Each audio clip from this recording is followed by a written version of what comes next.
Hayden Christensen and Ewan McGregor have both been attending fan expos in the past few days, and not only Ewan, but Hayden as well has just confirmed he's going to be in Ahsoka Season 2.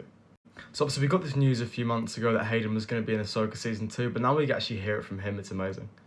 But the article here says Hayden Christensen says he would love to return as Anakin again after Ahsoka Season 2.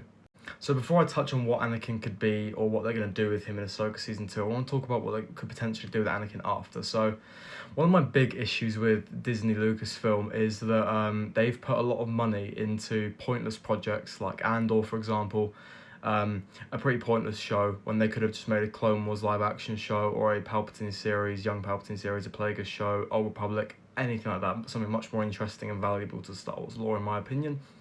But what they could do with Anakin is, I feel like a show based on Anakin / Vader, a conflicting time, taking place between episodes 3 and 4, just showing his conflict as Vader. You know, getting used to the suit, training in the suit, maybe struggling a bit, hunting down Jedi across the galaxy, maybe losing once because he just hasn't got his suit figured out yet, or the Jedi's just too powerful.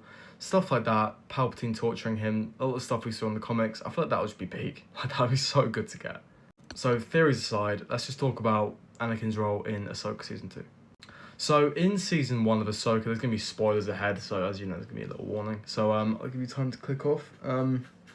So Anakin in Ahsoka Season 1, it's up for interpretation, but in my interpretation, what he was the father. Okay, he had become the father of the Force, like we saw in the Clone Wars, the Mortis gods. You had the son, daughter, and the father. I believe Anakin has now become the father, like he was intended to do, and he's fully fulfilled that destiny of being the chosen one.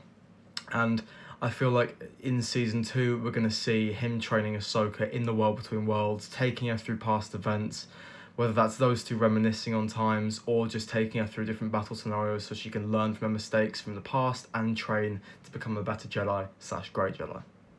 I believe we're also going to see some interactions with Anakin as a Force ghost, Sabine, Ezra. We may even get to see Luke in this show, and we get an interaction between him and Anakin for the first time, like properly, Hayden and Mark Hamill. Although Mark Hamill did recently come out and say he's not returning to Star Wars, but I don't personally believe that. But anyways, let me know what you guys think about this news. What could they do with Anakin after Ahsoka Season 2, and what they're going to do with Anakin in Ahsoka Season 2? Leave comments down below, hit that follow button, and stay tuned for more content.